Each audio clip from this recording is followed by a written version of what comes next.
Hi, good day. My name is Paul Jarrett. I'm an orthopaedic surgeon. I look after people with upper limb problems, including shoulder problems. I was wanting to talk to you about frozen shoulders today. Now, you may have been told by your doctor you've got a frozen shoulder, and it's a peculiar condition that I was wanting to discuss with you. Now, inside your shoulder joint, you've got the ligaments surrounding the shoulder which keep it stable and keep the fluid within your shoulder, and those ligaments have to be reasonably lax. So if I show you a picture I've drawn here, and I apologise for not being Leonardo da Vinci, my artistry skills, but it certainly shows what's the shoulder capsule here. So this drawing here, there's the humerus, which is the top of the arm bone. This area here is your shoulder blade, so that's the socket of your shoulder, and this is your collarbone and part of your shoulder blade at the top. And this red structure I've drawn here is the shoulder capsule, so that's the ligament that surrounds the shoulder joint. Now, your capsule normally has to be loose, as I've mentioned, and in frozen shoulder, this capsule becomes much thicker than it would normally be and tightens up. And so because that happens and it's thicker and it's tighter, your shoulder won't move properly, and it's also associated with quite a lot of pain. And for some people, that pain really can be very, very significant. Now, we don't really understand why this happens. I mean, there are some conditions associated with it. So if you've got diabetes or heart disease, it's a bit more likely to happen. Sometimes it can happen after injury, and most of the time actually it simply happens out of the blue. And what happens for most people who develop a frozen shoulder is that over a period of time the shoulder becomes painful and stiff. And if you look at the condition over a long period of time, actually for most people it does get better by itself, but it takes an exceedingly long time to do that, and it tends to run in 3 different phases. So for the first phase, your shoulder becomes painful and stiff over a period of time.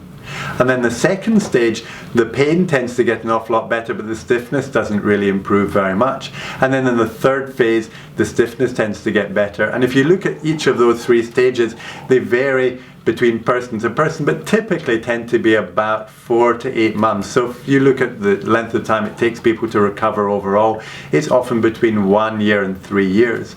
Now, of course, that's a great shame if you've got a problem that's very significant and it's going to take such a long time to get better. I mean, obviously better that it gets resolves by itself compared to something it didn't, but still very unpleasant if you've got a significant problem that's going to last for a long time.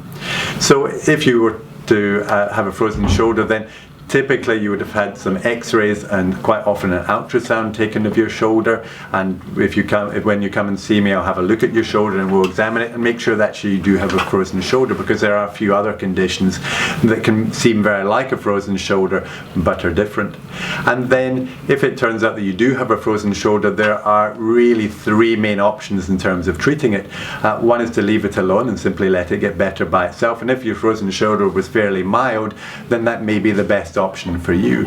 Another treatment that we've got is we can put an injection of cortisone into your shoulder joint itself and inject a bit of cortisone, but principally a volume of salty water to stretch the capsule out.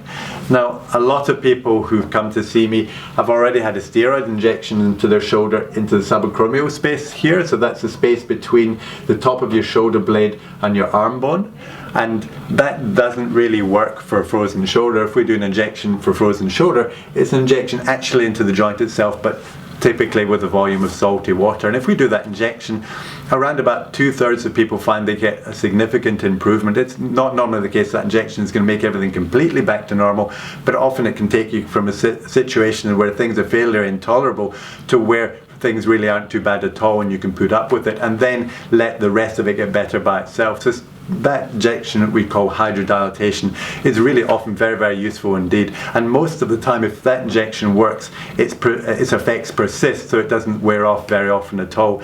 And occasionally we do it more than once. If people get a bit of a benefit, then we may choose after a few weeks to do it again. But most patients just need it done once. Another treatment is to do an operation where we put people to sleep and then we simply divide this capsule by putting a telescope in, having a good look around and dividing this capsule in a number of places and then manipulating your shoulder.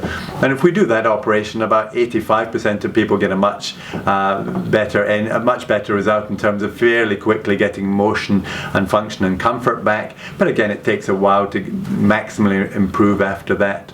And of course, an operation has some risks, so that they're not excessive. So in terms of working out what your problem with your shoulder is and what the best thing to do with it is, I'd be delighted to see you in the clinic and look forward to discussing your shoulder. Thank you.